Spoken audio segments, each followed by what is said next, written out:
When 16-year-old Dorian Cruz left his cash register for just 5 minutes to help a stranger who had fallen on the floor, he had no idea that stranger was UFC champion Ronda Rousey. He had no idea that helping her would get him fired before the night was even over. And he definitely had no idea that the very next day, a single phone call would change his entire life forever. This is the true story of a boy who lost everything for doing the right thing. And what happened to him less than 24 hours later will leave you speechless. Stay until the very end, because the reason he got that call is something nobody saw coming, not even Dorian himself. The cold air hit Dorian Cruz's face as he stepped out of Sunrise Market for the very last time. His green work vest still hung on his shoulders. He hadn't even taken it off. His hands were shaking, but not from the cold. 10 minutes ago he had a job. Now he didn't. He looked back at the bright store windows one more time. Through the glass, he could see his manager, Mr. Holloway, still shaking his head at the cash register Dorian used to run. Dorian had only left that register for a few minutes. Just a few minutes to help someone who needed it. He didn't know at the time that the woman he helped was Ronda Rousey, one of the most famous fighters in the world. He just knew she was hurt, and nobody else was helping her. Now his shift was over. His job was gone, and he had no idea how he was going to tell his mom. Dorian shoved his hands into his pockets and started walking home, the same way he walked every night, past the laundromat, past the bus stop where the lights always flickered, past Mrs. Calloway's house, where her dog always barked at him through the fence. Tonight, none of it felt the same. Tears built up behind his eyes, but he blinked them back. He was 16. He told himself 16-year-olds don't cry over jobs. Then his phone buzzed in his pocket. He pulled it out, expecting a text from his mom asking where he was. Instead, there was a phone call, a number he didn't recognize. No name, no contact saved. Just 10 strange numbers glowing on his cracked screen. Dorian stared at it. His thumb hovered over the green button. Then, slowly, he pressed the red one instead. He wasn't ready to talk to anyone. Not tonight. He put the phone back in his pocket and kept walking, his sneakers scuffing against the sidewalk, his vest still zipped up tight like armor he didn't need anymore. He had no way of knowing that the call he just ignored was the very first sign that his life was about to change forever. But that part of the story comes later.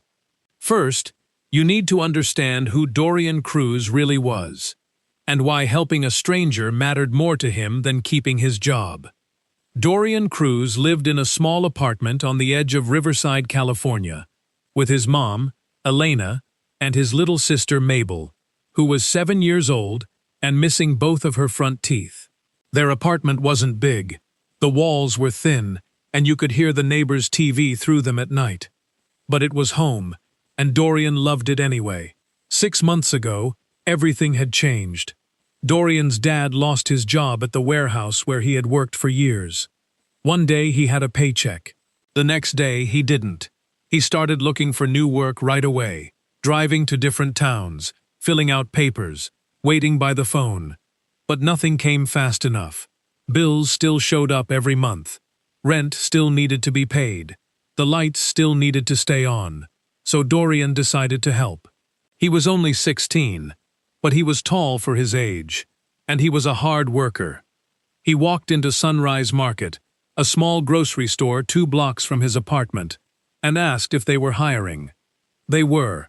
Dorian got the job stacking shelves, running the register, and helping customers carry heavy bags to their cars. It wasn't exciting work, but every Friday when he got his paycheck, he handed half of it straight to his mom. "You don't have to do that," Elena always told him, her eyes soft and a little sad. "I want to," Dorian always said back, and he meant it. Dorian wasn't the kind of boy who complained. He didn't talk much about how tired he was after school and work. He didn't talk about how he sometimes skipped lunch so there'd be more food at home for Mabel. He just kept showing up, day after day, doing what needed to be done. But Dorian wasn't only about hard work and bills. He had two things in this world that made him truly happy. The first was Mabel. Every night, no matter how tired he was, Dorian read her a bedtime story. Sometimes it was a fairy tale. Sometimes it was a book about dinosaurs. Mabel always asked the same question before falling asleep. "Will you still be here when I wake up?" And Dorian always said yes. The second thing that made Dorian happy was mixed martial arts, especially the matches of Ronda Rousey. Dorian didn't have a fancy phone. The screen was cracked in the corner, and one of the buttons barely worked. But he didn't care. At night, after Mabel fell asleep, he would lie on his bed and watch old Ronda Rousey fights. The volume turned down low so he wouldn't wake anyone up. He admired how strong she was. Not just in the ring, but in the way she carried herself. Confident, focused, never backing down. Sometimes, lying there in the dark, Dorian imagined what it would be like to meet someone like that. A real fighter. Someone who never gave up, no matter how hard things got. He never imagined it would actually happen. To Dorian, Ronda Rousey was just a face on a cracked screen. Someone far away, living a life that had nothing to do with grocery carts or rent checks, or a little sister waiting for a bedtime story. He had no idea that in just a few days, paths would cross in a way he never expected. For now, all Dorian knew was this: his family needed money, and Sunrise Market was the only way he knew how to help. He couldn't afford to lose this job. But sometimes, the most important things in life happen exactly when we can't afford them. The next morning started like every other morning. Dorian's alarm buzzed at 6:15. He hit it fast, before it could wake up Mabel in the next room. He got dressed, grabbed a piece of toast, and kissed his mom on the cheek on his way out the door. "Don't forget, I'm working the afternoon shift today," he told her. "I'll be home by 7. "Be careful walking back," Elena said. The same thing she said every single day. "I will," Dorian said.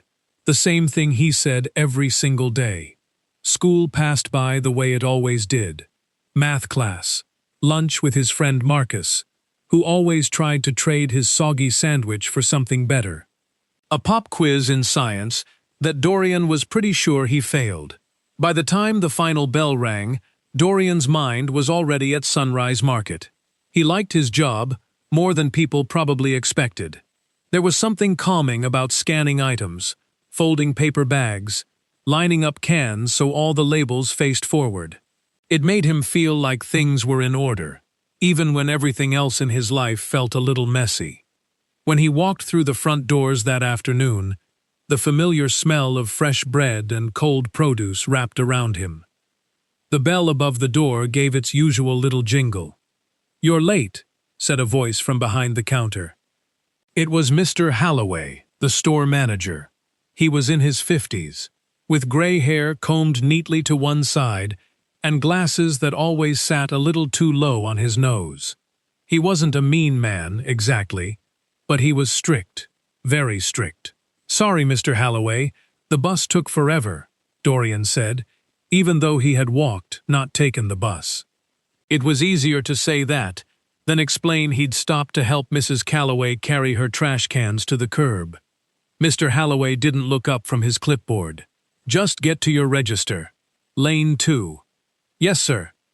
Dorian tied on his green apron and clipped his name tag to his chest. "Dorian," it said, in plain black letters. As he walked to Lane 2, Mr. Halloway called after him. "And remember the rule." Dorian didn't even need to ask which rule. He already knew. "Never leave your register unattended. Not for 1 second," Mr. Halloway said, the way he said it almost every shift. "If there's a problem, you call a manager. You do not leave your post." "I know, Mr. Halloway. I mean it, Dorian. Corporate's been watching the cameras lately. One slip-up, and it's trouble for both of us." Dorian nodded and took his place behind the register. The first hour was quiet. An older man bought milk and eggs. A mom with 2 toddlers bought juice boxes and animal crackers. apologizing the whole time for how loud her kids were being. Dorian smiled and told her it was fine. He liked kids. He liked the noise, actually. It reminded him of home. By 4 o'clock, the store had a few more customers trickling in. Dorian scanned cereal boxes, bagged apples, and made small talk about the weather with anyone who looked like they wanted to talk. He glanced at the clock above the door. 4:42 p.m. 3 more hours of his shift left. Nothing about this Tuesday felt different from any other Tuesday. That was the strange thing about the most important days of your life. They almost never warn you before they arrive. Dorian had no way of knowing that in just a few minutes, everything in his ordinary, careful, rule-following day was about to be turned upside down, and that the woman about to walk through those front doors would change the path of his entire life. But right then, all Dorian was thinking about was getting through his shift, going home, and reading Mabel her bedtime story. He had no idea what was coming. It happened at 5:14 p.m. Dorian remembered the exact time later, because he glanced at the clock right before everything changed. A woman walked in through the front doors. She wore a gray hoodie with the hood pulled up, dark sunglasses, and a baseball cap pulled low over her eyes. She didn't look like someone trying to be noticed.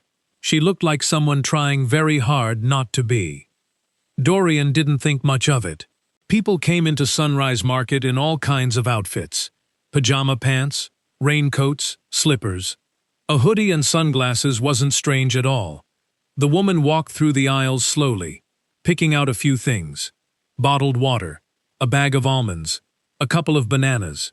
She moved a little stiffly, like her body was tired. But Dorian didn't think much about that either. Lots of people looked tired at the grocery store. She made her way to the front and set her items down on the conveyor belt at Dorian's register. "Hi there," Dorian said, doing what he always did, being friendly, no matter who stood in front of him. "Did you find everything okay?" "Yes, thank you," the woman said quietly. Her voice was calm, but there was something firm underneath it, like she was someone used to being in control of a room. Dorian scanned her items, one by one, and bagged them carefully. Bananas on top, so they wouldn't get squished. "That'll be $14.32, he said. The woman paid in cash, took her bag, and said a quiet, "Thank you," before turning to leave. That should have been the end of it. A normal moment, in a normal shift, on a normal Tuesday. But it wasn't. As the woman walked toward the exit, her foot caught the edge of a floor mat that had curled up at the corner.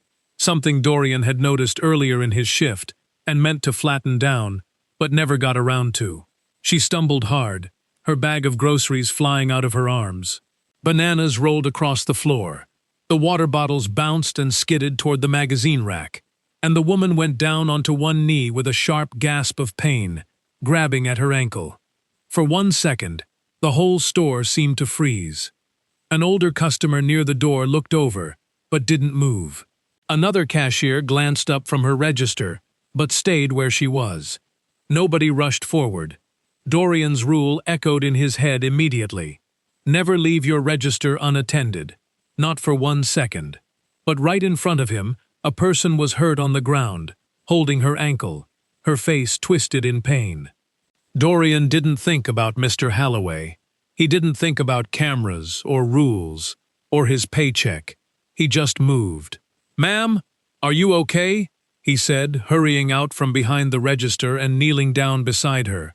"I think I twisted it," she said through gritted teeth, trying to sound calm even though her voice shook slightly.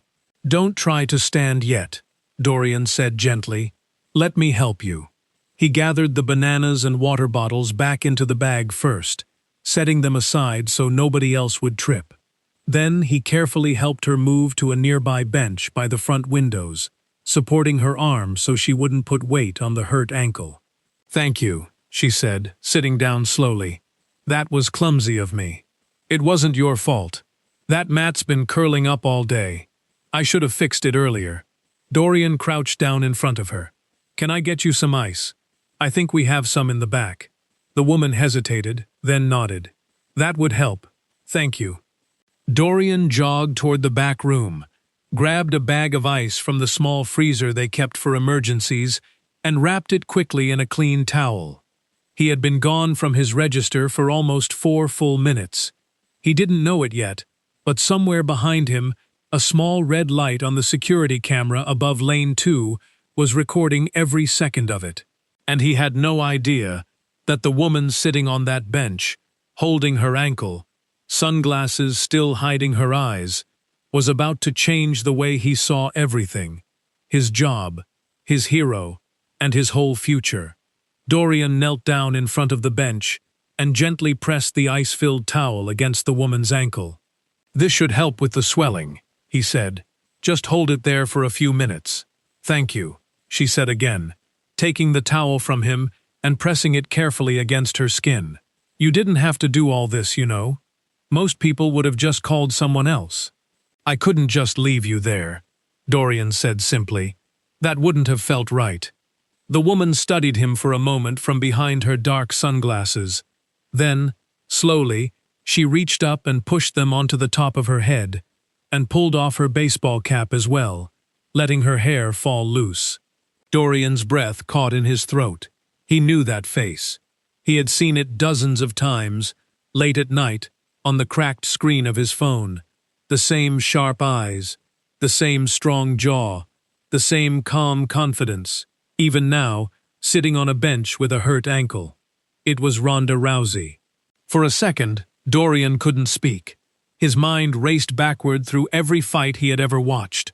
The takedowns, the arm bars, the moment she raised her arms after a win. He had watched her matches so many times he could practically hear the announcer's voice in his head. And now she was sitting 3 feet away from him, in his grocery store, holding a bag of ice he had given her. "You okay?" Ronda asked, raising an eyebrow at the look on his face. "Yeah, sorry," Dorian stammered. You're Ronda Rousey." A small, tired smile crossed her face. "Guilty. I've watched, all of your fights," Dorian said, his voice speeding up with excitement, before he caught himself and slowed back down. "Sorry. That's probably weird to hear right now while your ankle hurts." "It's not weird," Ronda said. "It's actually kind of nice, given the circumstances." Dorian wanted to ask 100 questions. What was her favorite fight? Did her ankle hurt a lot? Was she really as tough in real life as she seemed on TV? But he didn't ask any of them. Instead, he looked at her ankle, already a little swollen above her shoe, and asked, "Do you want me to call an ambulance? Or do you have someone who can pick you up?" That question seemed to surprise her more than anything else he'd said. Most people, once they realized who she was, wanted pictures. They wanted autographs, or stories to tell their friends. They didn't usually ask the simple, practical question of whether she needed help getting home. "I have someone I can call," Ronda said, "but thank you for asking." She studied Dorian for a moment, the same way a coach studies a fighter before a match, taking in small details, not just the surface. "You didn't even think twice about coming over here, did you?" she asked. Dorian shrugged. "You were hurt. Somebody had to help." "Somebody," Ronda repeated quietly. "But it was you." Before Dorian could respond, a familiar voice cut sharply through the store. "Dorian!" It was Mr. Halloway, standing by lane 2, staring at the empty register with his arms crossed, and his face turning a shade of red Dorian had never seen before. Dorian's stomach dropped. He had been so focused on helping Ronda that he had completely forgotten about the rule echoing through his mind just minutes earlier, the rule he had broken without a second thought. He looked at the abandoned register, then back at Ronda, who was watching the whole scene unfold with quiet concern. Dorian swallowed hard. He had a feeling that the next few minutes were not going to go well at all. "Dorian, my office, now." Mr. Halloway's voice was sharp enough to cut through the whole store. A few customers glanced over, then quickly looked away, the way people do when they sense trouble brewing and want no part of it. "I'll be right back," Dorian said quietly to Ronda. "I'm sorry." "Don't apologize," Ronda said, still pressing the ice against her ankle. "You did the right thing. Dorian wished he believed that as much as she seemed to. He followed Mr. Holloway past the front registers, down a short hallway lined with boxes of paper towels, and into the small back office that smelled like old coffee and printer ink. A security monitor sat on the desk. The screen paused on a grainy black and white image. Dorian, kneeling beside the bench, the register sitting empty behind him. Mr. Holloway sat down heavily in his chair and rubbed his forehead. "Do you know how long you were gone from that register?" he asked. "A few minutes," Dorian said. "Someone fell, Mr. Holloway. She was hurt." "I understand someone fell," Mr. Holloway said, his voice tight. "But you left your post completely unattended. Anyone could have walked up to that register. Anyone could have taken money out of that drawer. Corporate sent a memo last month specifically about this. They've been watching the cameras at every store in the district." "I wasn't thinking about the drawer," Dorian said. "I was thinking about her ankle." "I know you were," Mr. Holloway said, and for a moment something softened in his face. "And honestly, Dorian, if it were up to just me, I'd probably let this slide. You're a good kid, you work hard. But it's not just up to me anymore." He turned the monitor slightly, so Dorian could see it better. "This footage already got flagged. Corporate saw it 20 minutes ago. They called me before I even came to find you." Dorian felt his stomach twist into a knot. "They're saying it's a liability issue," Mr. Holloway continued. "An unattended register, an unattended drawer, for almost 5 minutes. I tried to explain the situation, but the rule's the rule. I have to let you go." The words landed like a heavy stone in Dorian's chest. "Let me go?" Dorian repeated, his voice barely above a whisper. "You mean fired?" "I'm sorry, Dorian. I really am." Mr. Holloway looked down at his desk, unable to meet Dorian's eyes. "If it makes you feel any better, I'll write you a good reference. You're one of the most responsible kids I've had work here. This is just bad timing." Dorian wanted to argue. He wanted to explain that a woman had been on the ground, in pain, and nobody else in the entire store had moved to help her. He wanted to say that some rules should bend when someone is hurting. But he also knew that none of that would change Mr. Holloway's mind. The decision had already been made by someone far away, watching a screen, who had never even met him. "Can I at least say goodbye to her?" Dorian asked quietly. "The woman who fell." Mr. Holloway hesitated, then nodded. 5 minutes. Then I need your apron and your name tag." Dorian walked back out to the front of the store in a daze. His paycheck, his mom's rent money, Mabel's bedtime stories that he wouldn't be able to afford books for. Everything he had been working so hard to hold together suddenly felt like it was slipping through his fingers. Rhonda was still sitting on the bench, a man in a dark jacket now standing beside her. Someone she must have called, Dorian guessed. "I have to go," Dorian said softly, pulling off his name tag and setting it on the bench beside her. "I just got fired." Rhonda's eyes widened. "Fired? For helping me?" Dorian nodded, not trusting his voice to say anything else. Rhonda looked at him for a long moment, something serious settling behind her eyes. The same look, Dorian realized, that he had seen right before she stepped into the ring for a fight. "That's not right," she said quietly. "That's not right at all." But there was nothing she could do about a corporate policy in that moment, sitting on a bench with a swollen ankle. And there was nothing Dorian could do either, except walk out the front doors of Sunrise Market one final time, still wearing the green vest he hadn't even thought to take off. The sun was already sinking behind the rooftops when Dorian stepped outside, the bell above the door giving its same cheerful little jingle, even though nothing about this moment felt cheerful at all. He stood on the sidewalk for a second, blinking against the cool evening air, like his body hadn't quite caught up with what his mind already knew. He didn't have a job anymore. The thought kept repeating itself, over and over, like a song stuck on replay. He looked down at the green vest, still zipped up over his shirt, and slowly pulled the zipper down, though he didn't take it off completely. It felt strange to just throw it in a trash can, even though it wasn't his anymore. He started walking the familiar path home, past the laundromat with its flickering open sign, past the bus stop bench with the broken slat, past Mrs. Calloway's yard, where her old dog barked twice and then gave up. Every step felt heavier than usual. Dorian thought about his mom's face when he would have to tell her. He thought about the rent that was due in 11 days. He thought about Mabel, who didn't understand money or bills, but who understood that her brother always came home with snacks from the store sometimes. A little treat he'd buy with his employee discount. There wouldn't be any more snacks now.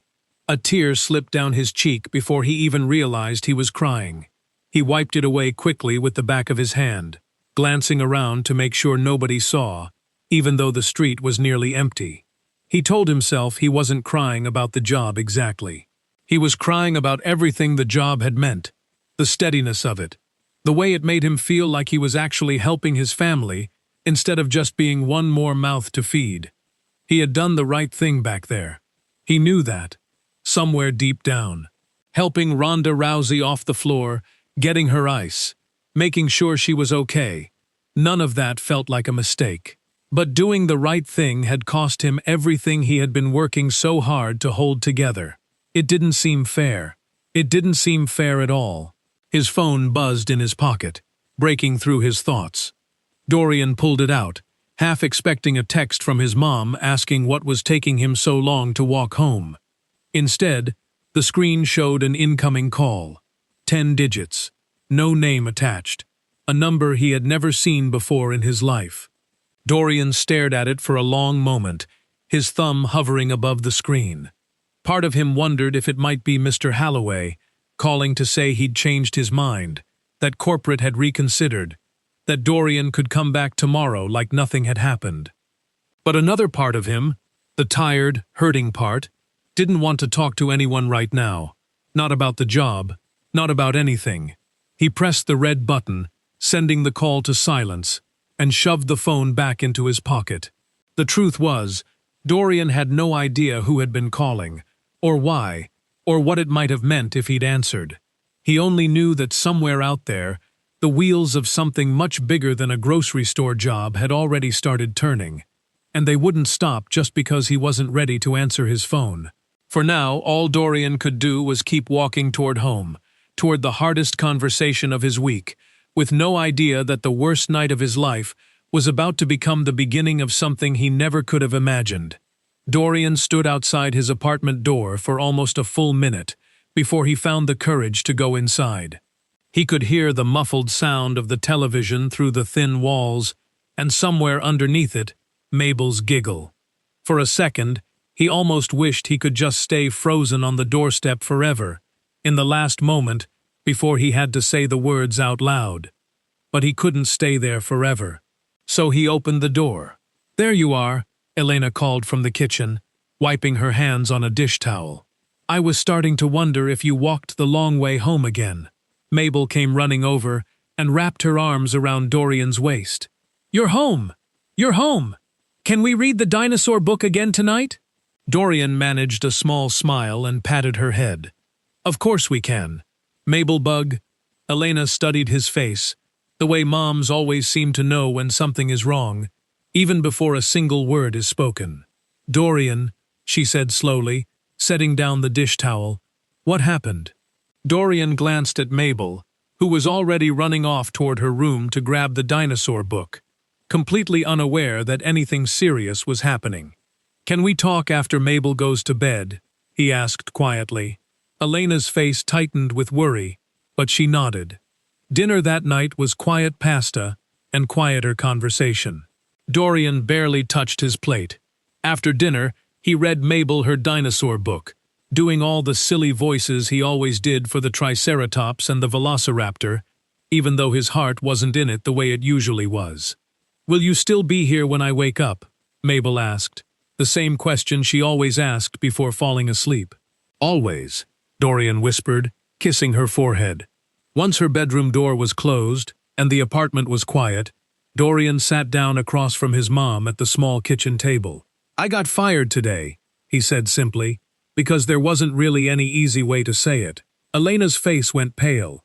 Fired? Dorian, what happened? So Dorian told her everything. The woman who fell near the exit, leaving his register to help her, finding out it was Ronda Rousey, getting called into Mr. Holloway's office, the security camera footage, and the rule he had broken without even thinking twice. When he finished, the apartment was silent, except for the hum of the old refrigerator in the corner. "I'm sorry," Dorian said, his voice cracking. "I know we needed that money. I know rent is due soon, and I just—" "Stop," Elena said softly, reaching across the table to take his hand. "Look at me, Dorian." He lifted his eyes to hers, expecting to see disappointment. Instead, he saw something else entirely. "You helped someone who was hurt and scared, when nobody else would," Elena said. "That is not something to apologize for, ever. But the rent. We will figure out the rent," Elena said firmly. "We always figure it out. That's not your job to carry alone, sweetheart. It never was." Dorian's eyes filled with tears, and this time he didn't try to hide them. "I'm scared," he admitted quietly. "I'm scared I let you and Mabel down." "You have never once let us down," Elena said, squeezing his hand. "Not one single time." That night, Dorian lay in bed, staring at the ceiling for a long time, his mind replaying every second of the day. The fall, the ice, Rhonda's face, Mr. Holloway's voice, the strange phone call he had ignored on the walk home. He didn't know what that call had been about. He didn't know if it even mattered. All he knew was that tomorrow he would have to wake up and figure out how to find another job, in a world that suddenly felt a little more uncertain than it had 24 hours ago. Sleep finally came, sometime after midnight, heavy and dreamless. Dorian had no idea that while he slept, somewhere across town, a phone call was being made about him. A call that had nothing to do with trouble, and everything to do with a promise someone intended to keep. Dorian woke up the next morning to the sound of knocking, not on his bedroom door, but on the front door of the apartment. He blinked at his ceiling, confused for a second about what time it was. Sunlight was already pushing through the thin curtains. He glanced at his phone. 9:42 a.m. He'd forgotten to set an alarm, since for the first time in months, he had nowhere he needed to be. The knock came again, firm but polite. "Dorian!" his mom called from the hallway. "Someone's here to see you." Dorian sat up fast, his heart suddenly thudding. Had Mr. Holloway sent someone? Was this about the missing money from the drawer, even though nothing had actually been taken? He pulled on a clean shirt and hurried out of his room, running a hand through his messy hair. Standing in the doorway was a man Dorian had never seen before. Tall, broad-shouldered, wearing a plain gray t-shirt with the small logo of a local gym stitched on the chest. He looked like the kind of person who spent every day around weights and training mats. "Dorian Cruz?" the man asked. "That's me," Dorian said cautiously, glancing at his mom, who looked just as confused as he felt. "My name's Tony," the man said, holding out a hand. "I train fighters over at Westgate Combat Gym, a few miles from here. I'm sorry to show up so early, but I was hoping to talk to you for a few minutes." "It's about yesterday at the grocery store." Dorian's stomach flipped. "Is everything okay? Is she all right?" "She's fine," Tony said, a small smile crossing his face.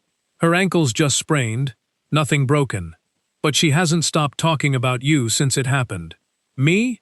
Dorian repeated. "Can I come in for a minute? I promise this isn't bad news." Elena glanced at Dorian, then stepped back to let Tony into their small living room. Mabel peeked out from her bedroom doorway, curious about the stranger, before Elena gently guided her back inside to finish getting dressed.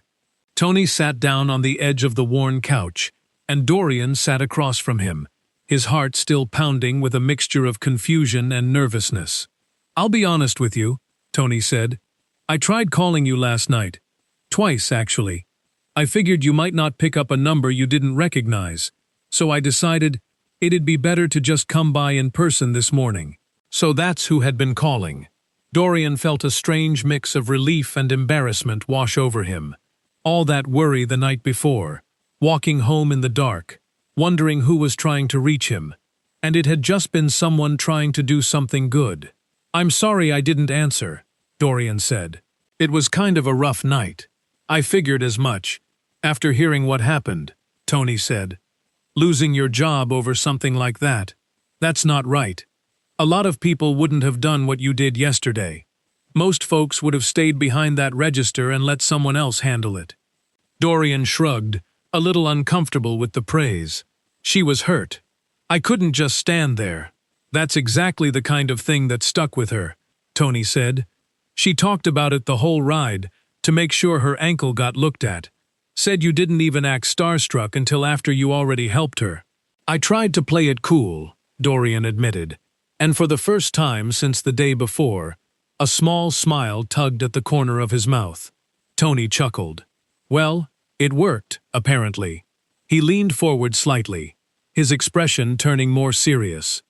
"Look, Dorian, the reason I'm here is because Ronda asked me to come talk to you directly. She wanted to thank you properly, and she's got something specific in mind. But I think it'd be better coming from her instead of secondhand through me." "From her?" Dorian asked, his pulse quickening again. "She wants to talk to me?" "She does," Tony said. "Are you free this afternoon?" Dorian glanced toward the kitchen, where his mom stood listening, her hand pressed against her chest, her eyes wide with a hope she hadn't dared to feel yet. "Yeah," Dorian said slowly, his voice barely above a whisper. "Yeah, I'm free." He had absolutely no idea what was about to happen next, only that for the first time since walking out of Sunrise Market in tears, something inside him felt like it might be about to change for the better. While Dorian got ready that morning, across town, Ronda Rousey sat on her couch with her ankle propped up on a pillow, an ice pack resting gently over the swelling. She kept replaying the moment in her mind, the floor mat catching her foot, the sharp jolt of pain, and then, almost instantly, a teenage boy in a green grocery store vest kneeling down beside her like it was the most natural thing in the world. Most people froze around her. She was used to that. People either stared or rushed over with their phones out, more interested in getting a picture than actually helping. It happened so often that she had grown used to expecting it, even when she didn't like it. But this boy hadn't done any of that. He hadn't asked for a photo. He hadn't asked for an autograph. He had simply asked if she was okay, gotten her ice, and made sure the floor was cleared so nobody else would trip.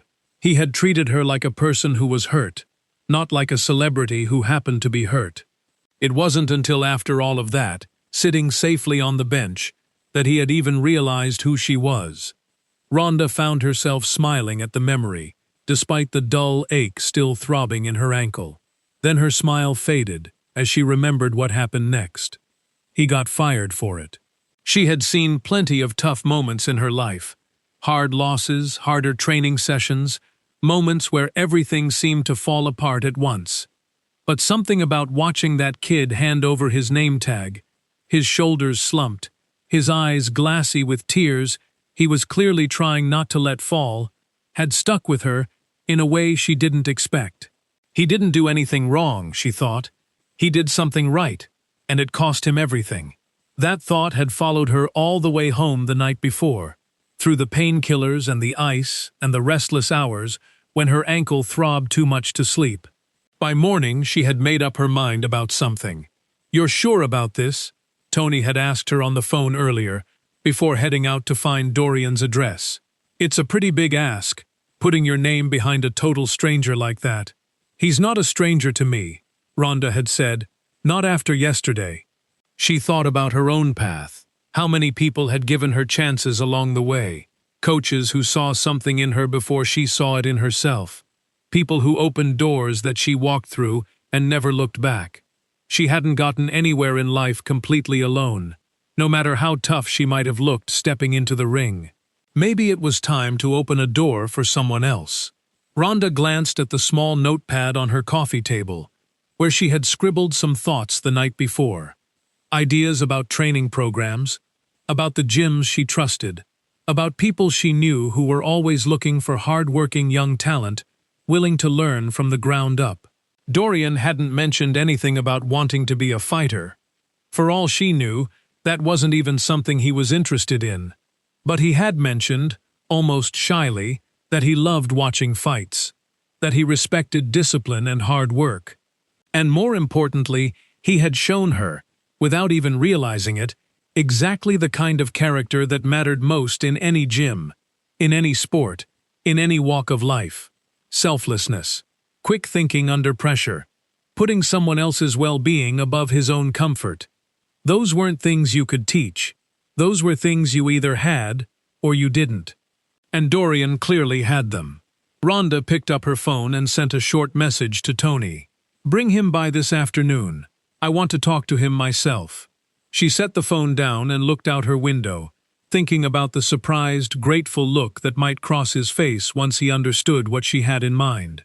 She had no idea that, at that very moment, Dorian was sitting nervously in his living room, getting ready to meet her again, completely unaware of just how much his life was about to change before the sun went down that evening. The gym smelled like rubber mats and chalk dust, the kind of smell Dorian had only ever imagined from watching fights on his cracked phone screen. Tony led him through a side door, past rows of punching bags hanging still and silent, toward a small office in the back. Dorian's hands were sweating. He wiped them on his jeans for what felt like the 10th time since getting out of Tony's truck. "Relax," Tony said, glancing back at him with a friendly grin. "She doesn't bite. Not outside the ring, anyway." Dorian managed a nervous laugh, though his stomach was still doing flips. When they stepped into the office, Ronda was already there, sitting in a chair with her sprained ankle propped up on a stool, wrapped in a brace. She looked different than she had the day before. No hoodie, no sunglasses, just a simple t-shirt and sweatpants, her hair pulled back. She looked tired but steady, the way someone looks after a hard fight that they still managed to win. "Dorian," she said, her face breaking into a warm smile. "Come in, sit down." Dorian sat in the chair across from her, his heart pounding so loudly he was almost sure she could hear it. "How's your ankle?" he asked, because it felt like the right thing to ask first. "Sprained, not broken. I'll be back to training in a couple weeks," she said. "Thanks to you, actually.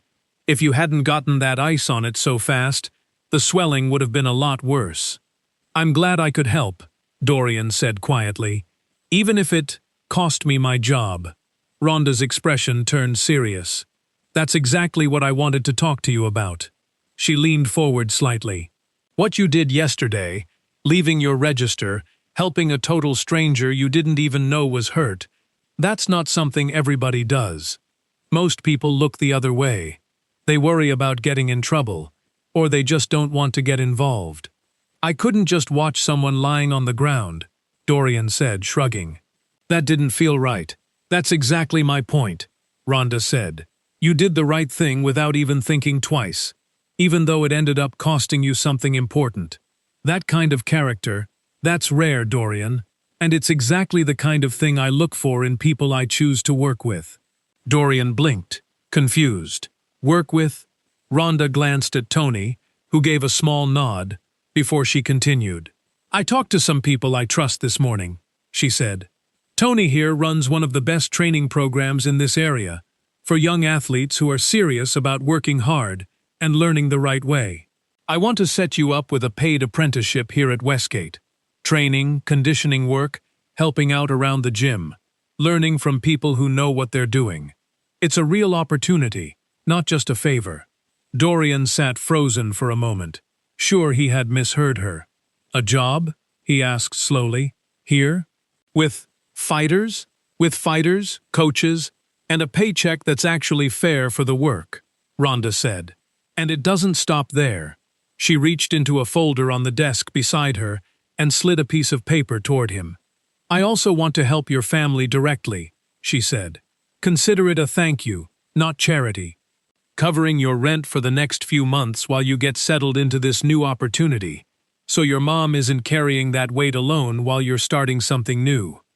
Dorian stared down at the paper, his vision blurring slightly.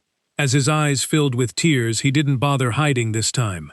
"Why?" he asked quietly. "You don't even know me." "I know enough," Ronda said gently. "I know you saw someone in trouble and didn't think twice. I know you handed over your name tag without making excuses, even though it broke your heart to do it. And I know plenty of people who've had way more chances handed to them in life than you have, and they still wouldn't have done what you did yesterday." She paused, her voice softening even further. "Sometimes the world needs to give back to the people who give first," she said. "You gave first, Dorian. Now it's my turn." Dorian wiped his eyes with the back of his hand, a mixture of disbelief and overwhelming gratitude flooding through him all at once. He thought about his mom, about Mabel, about the rent that had been hanging over their heads like a storm cloud just 24 hours earlier. He thought about the phone call he had been too afraid to answer the night before, walking home in the dark, certain that nothing good could possibly come from a stranger's number on his cracked screen. He had been wrong, so completely, wonderfully wrong. "Wait," Dorian said suddenly, sitting up straighter in his chair. "That phone call last night, the one I didn't answer, that was you?" Tony raised his hand slightly. "That was me, actually. I tried calling you twice before I decided to just show up at your door this morning instead." Dorian's mind flashed back to the walk home in the dark, the buzzing phone in his pocket, the unknown number glowing on his cracked screen, the fear that had settled into his chest as he pressed the red button instead of the green one. "I thought it was bad news," Dorian admitted. "Like maybe the store was going to press charges, or something about the missing register. I didn't want to deal with anything else that night." "I understand that," Tony said, his voice kind. "You'd had a rough day. I figured as much when you didn't pick up. That's exactly why I decided face-to-face would work better." Ronda watched the realization settle over Dorian's face, the way his shoulders relaxed slightly, the way something like relief mixed with disbelief crossed his expression. "So this whole time," Dorian said slowly, almost to himself, "while I was walking home, scared and crying, thinking my whole world had just fallen apart, you were already trying to call me, to tell me something good. Something good was already in motion," Ronda said gently. "You just didn't know it yet." Dorian sat back in his chair, letting that sink in.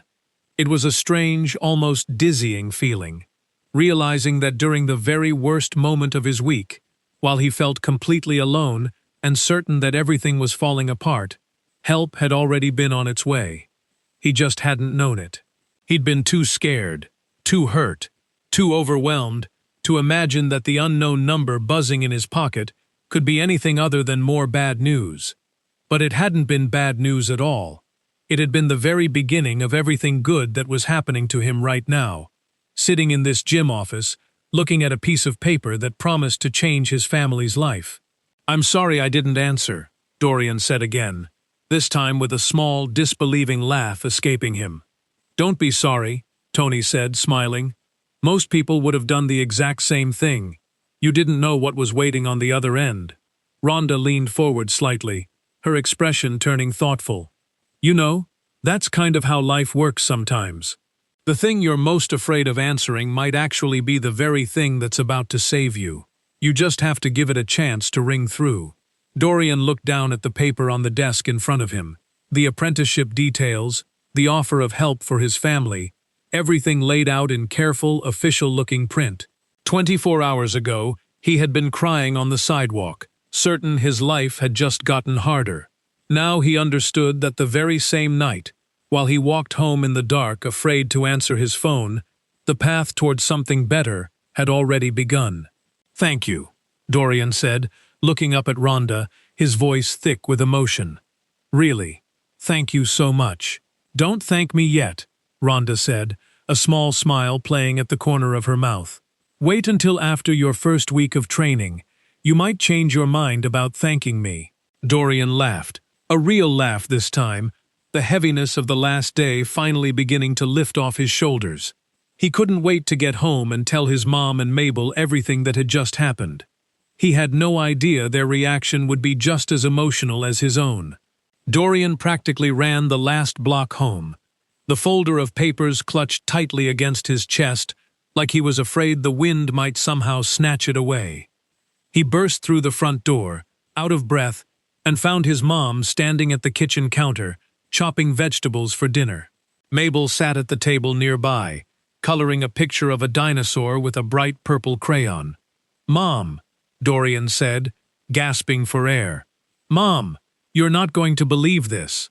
Elena set down her knife immediately, alarm flashing across her face. "What happened? Is everything okay?" "Everything's more than okay," Dorian said, his face breaking into the widest smile his mother had seen in weeks. "Sit down. I have to tell you everything." Elena sat slowly, her eyes searching her son's face, trying to read whether this was good news or something she needed to brace herself for.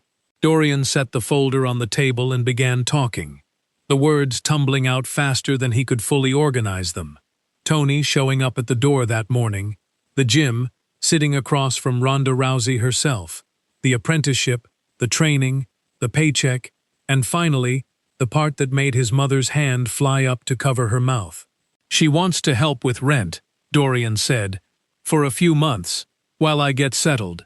She said it's not charity. She said it's a thank you." Elena stared at the papers on the table, her eyes filling with tears she didn't even try to hold back. "This is real?" she whispered. "This is actually real." "It's real, Mom," Dorian said, sliding the folder toward her. "Look, it's all right there." Elena flipped through the papers with trembling hands, reading the details slowly, like she needed to see the words with her own eyes to fully believe them. When she finally looked up at Dorian, tears were streaming freely down her cheeks. "You did this," she said.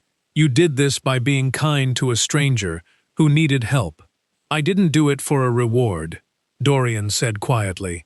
"I didn't even know who she was at first."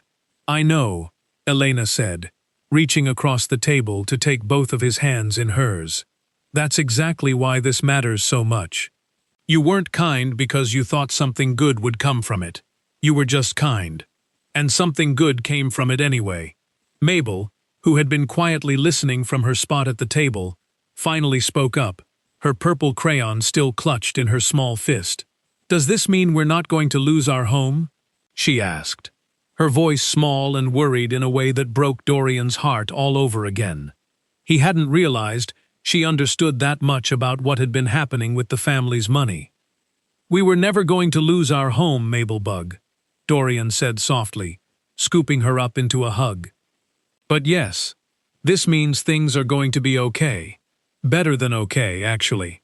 Mabel wrapped her small arms tightly around his neck. "Are you going to be a fighter now? Like on your phone videos?" Dorian laughed, the sound warm and full in a way it hadn't been in days. "Maybe someday. For now, I'm just going to learn. From people who know what they're doing." Elena stood up and wrapped her arms around both of her children, holding them close, her tears now mixed with quiet, relieved laughter. "I am so proud of you," she whispered into Dorian's hair. "I have always been proud of you, but today, especially." For a few minutes, the small apartment filled with something it hadn't held in a long time. Pure, uncomplicated joy. The kind of joy that comes after a hard storm finally clears, leaving everything feeling brighter and lighter than before. Dorian held his mom and his sister close, feeling, for the first time in days, like everything really was going to be okay. But there was still one more conversation he needed to have. A chance to properly meet the woman who had changed everything. Not as a fighter on a cracked screen, but as someone who had truly seen him. A week later, Dorian walked into Westgate Combat Gym for his very first official day of training, wearing a new pair of sneakers his mom had insisted on buying him, even though he told her his old ones were fine. The gym felt different now that he wasn't just a nervous visitor. The sound of gloves hitting punching bags echoed off the walls. A few fighters were sparring in the corner, their coach shouting instructions. The smell of rubber mats and chalk no longer felt unfamiliar. It felt like the beginning of something that belonged to him. Tony met him at the door with a clipboard and a friendly grin. "Ready for your first real day?" "Ready as I'll ever be," Dorian said, trying to sound braver than he felt. Before Tony could lead him toward the training area, a familiar voice called out from across the gym. "There he is." Ronda walked toward them, her ankle brace gone now, replaced with a confident, steady stride. She looked even stronger in person than she had on Dorian's cracked phone screen. Somehow, not because of muscles or training gear, but because of the calm, grounded way she carried herself. "How's the ankle?" Dorian asked. "Almost back to normal," Ronda said. "Good as new, thanks to a kid who knew how to use an ice pack." Dorian smiled, feeling a little less nervous already. "I wanted to catch you before your first session started," Ronda said, motioning for him to sit on a nearby bench. "There's something I wanted to tell you, now that things have settled down a bit." Dorian sat, curious. "A lot of people think strength is about what happens in the ring," Ronda said. "Takedowns, punches, who wins the fight. And sure, that's part of it. But the strongest moment I've seen in a long time wasn't anything that happened in a cage." She looked at him steadily. "It was you, kneeling down on a grocery store floor, helping a stranger without even thinking about what it might cost you." Dorian looked down at his hands, a little embarrassed. "I didn't feel very strong that day. Mostly just scared, after I got fired." "That's exactly what makes it strength," Ronda said. "Anybody can look tough when things are easy. Real strength shows up when doing the right thing actually costs you something, and you do it anyway." Dorian thought about that for a moment, about the rule he'd broken, the register he'd left, the name tag he'd handed over with shaking hands. None of it had felt brave in the moment. It had just felt necessary. "I guess I never thought about it that way," he admitted. "Most people don't, until somebody points it out," Ronda said. "That's part of why I wanted to bring you here. Not just because you helped me, but because this gym is full of people learning that exact lesson, every single day. Strength isn't about being the toughest person in the room. It's about choosing to do what's right, especially when it's hard." Tony walked over, glancing at his watch. "Ready to get started, Dorian?" "Coach Reyes is waiting on the mats." Dorian stood up, feeling something settle into place inside his chest. A steadiness he hadn't felt in a long time, maybe ever. "Thank you," he said to Ronda one more time, "for seeing something in me that I didn't even see in myself." "You're welcome," Ronda said, smiling. "Now get out there and work hard. I expect great things from you, Dorian Cruz." Dorian nodded, turned and followed Tony toward the training mats, ready to begin the next chapter of his life. One built not on the job he had lost, but on the kindness that had cost him everything, and somehow given him so much more in return. 6 months passed quickly once Dorian settled into his new life at Westgate Combat Gym. His mornings now started earlier than ever, running drills before school, working on conditioning, learning footwork from Coach Reyes, who turned out to be just as strict as Mr. Holloway had been, but in a way that made Dorian stronger instead of just careful. Afternoons were spent helping around the gym, mopping mats, organizing equipment, and slowly learning the techniques he had only ever watched from a cracked phone screen. It wasn't always easy. Some days his muscles ached so badly he could barely climb the stairs to his apartment. Some days he made mistakes during training that left him frustrated and embarrassed in front of fighters far more experienced than he was. But every single day, Dorian showed up anyway. At home, things had changed too. With Ronda's help covering rent during those first few months, Elena had been able to breathe a little easier, picking up steady hours at a new job nearby without the constant fear of falling behind on bills. Dorian's dad had also found steady work again, and slowly, the weight that had pressed down on their small family for so long began to lift. Mabel, now 7½, had taken to telling everyone at school that her big brother trained with Ronda Rousey, usually exaggerating the story just a little more each time she told it. "He's basically a superhero now," she informed her teacher proudly one afternoon. which made Dorian laugh so hard he nearly choked on his juice box when Elena told him about it that evening. One Saturday morning, almost exactly 6 months after the day his life had changed forever, Dorian found himself helping a group of younger kids at the gym. Kids who had just joined Westgate's junior training program, nervous and unsure, much like he had once been. A small boy, maybe 10 years old, stood awkwardly near the punching bags, clearly too shy to ask for help. Dorian walked over and crouched down to his level, the same way he once had for a fallen stranger on a grocery store floor. "Need some help getting started?" he asked gently. The boy nodded, relief flooding his face. Dorian spent the next 20 minutes patiently showing him the basics: how to stand, how to throw a proper punch, how to believe in himself even when everything felt new and uncertain. Watching from across the gym, Tony smiled and shook his head.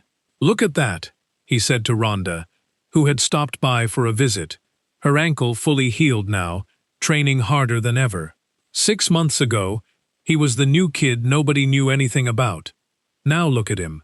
Ronda watched Dorian patiently guiding the younger boy, the same calm kindness in his eyes that she remembered from the very first day they met. "Some people just have it in them," she said quietly. "You just have to give them the chance to show it." Later that evening, walking home from the gym, Dorian's phone buzzed in his pocket. He glanced at the screen automatically, a small habit he had picked up since that night 6 months ago, checking, just in case, even though he never expected anything dramatic anymore. It was just a text from his mom, asking if he wanted chicken or pasta for dinner. Dorian smiled and typed back his answer, slipping the phone back into his pocket as he continued walking the familiar path home, past the laundromat, past the bus stop, past Mrs. Calloway's yard, where her old dog had finally stopped barking at him altogether, recognizing him now as a familiar face. He thought about that other night, the one that had felt like the end of everything, walking this exact same path with tears in his eyes and an unknown number buzzing in his pocket. He hadn't known it then, but that had only been the beginning. Sometimes, Dorian realized, the hardest, scariest moments in life aren't really endings at all. Sometimes, they're just the quiet, uncertain start of something far better than you ever could have imagined. Waiting patiently on the other end of a phone call you're too afraid to answer just yet. If you're watching this, drop a comment and tell us where in the world you're listening from. If this story touched your heart, hit that like button and subscribe to our channel, because we believe stories like this one have the power to spread real kindness in the world. And if you want to see another story just like this one, click the video popping up on your screen right now. Trust us, you won't want to miss it.